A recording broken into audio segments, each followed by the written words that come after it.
Hi everyone. Based on my last episode, Blood Covenant with the Dragon, I did some more research and I came across this article with some new revelations.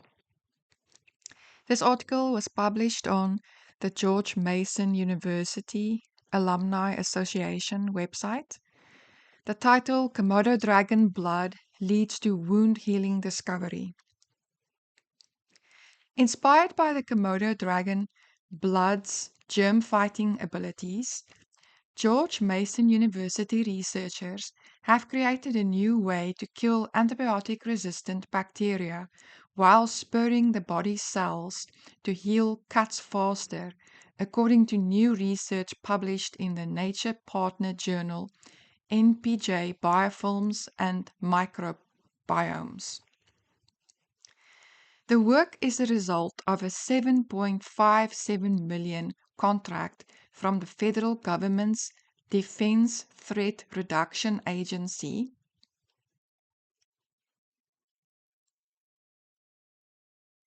Here they are, if you want to go look at them some more. To discover new bacterial infection defeating compounds in the blood of Komodo dragons and the crocodilian family of reptiles, which includes American alligators.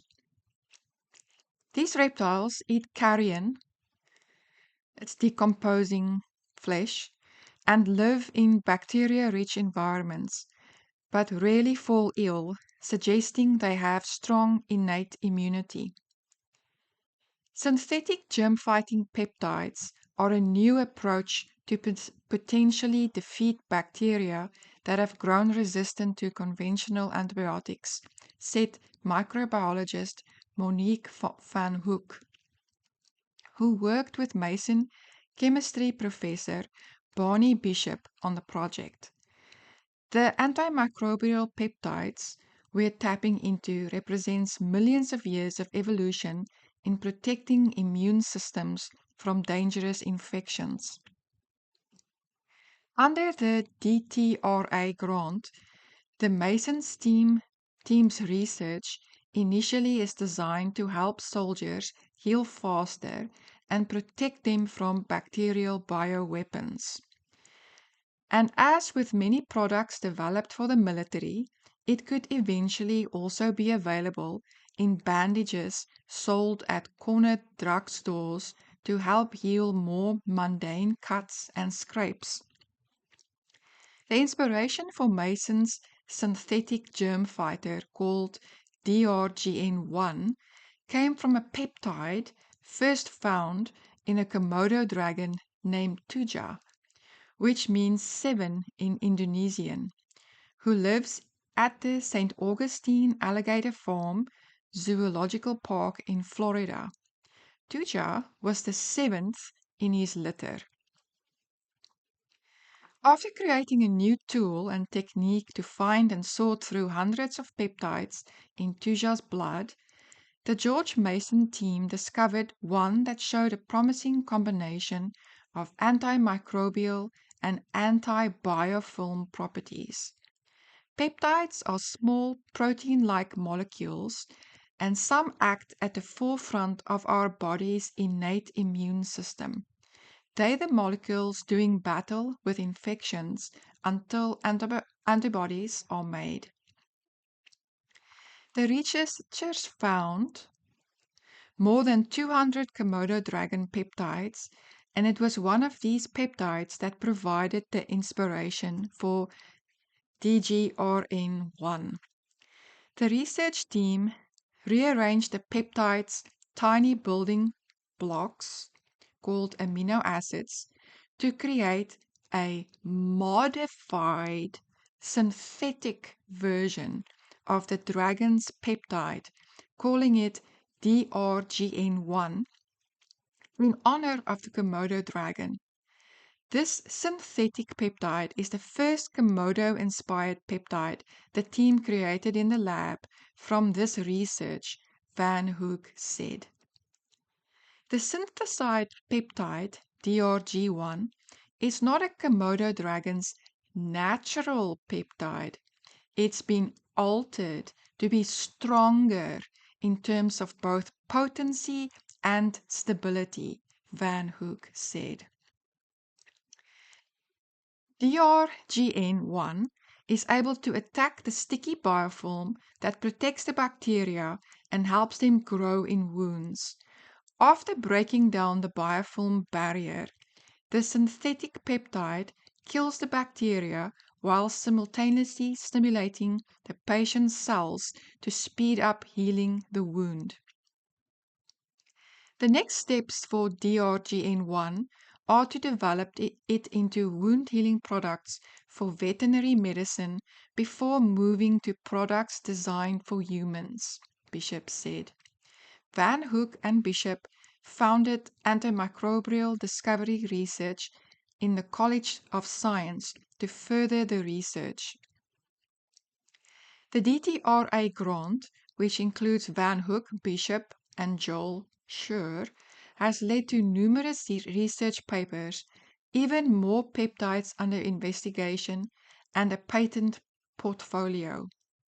Along with the American alligator and Komodo, the Mason team has looked at other reptiles, including gharials, saltwater crocodiles, Chinese alligators, and Siamese crocodiles.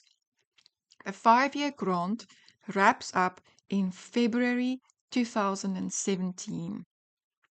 The Mason researchers also count the St. Augustine Alligator Farm Zoological Park as a collaborator. Van Hook helped assess Tuja in his cage when she visited and helped the vet draw blood from an American alligator. I definitely didn't get that close with a Komodo dragon, Van Hook added.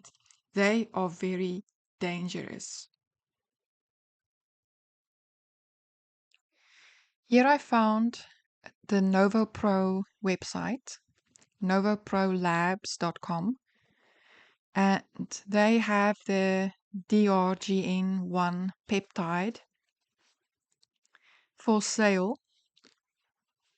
It clearly states not for human use, lab use only, and they're selling it, and it's available 5 working days after ordering. This research ended in 2017, so you can imagine how much further along they are in this product. I found this DVD at our local library, Komodo Secrets of the Dragon. I see it's available on Amazon. In this DVD, the same Dr. Brian Fry that was featured in my first video interviews a local that lives on an island where the Komodo dragon lives. And in the interview, the local explains that people who get bit by the Komodo dragon only survives for 2 years. This is the natural venom from the dragon. So imagine the enhanced, modified, synthetic venom that they are producing in the labs. So now I would like to end the video with a reminder that when Daniel's friends were confronted by the king to worship the idol, their response were, "If it be so, our God, whom we serve, is able to deliver us from the burning fiery furnace, and he will deliver us out of thine hand, O king. But if not, be it known unto thee, O king, that we will not serve thy gods, nor worship the golden image which thou hast set up." I would just like to remind everyone that the scripture in the Bible says life is in the blood. Do you want to receive the life of the dragon? In whom are you placing your trust? Who is your Savior? Who is your God? Please do not perish because of lack of knowledge.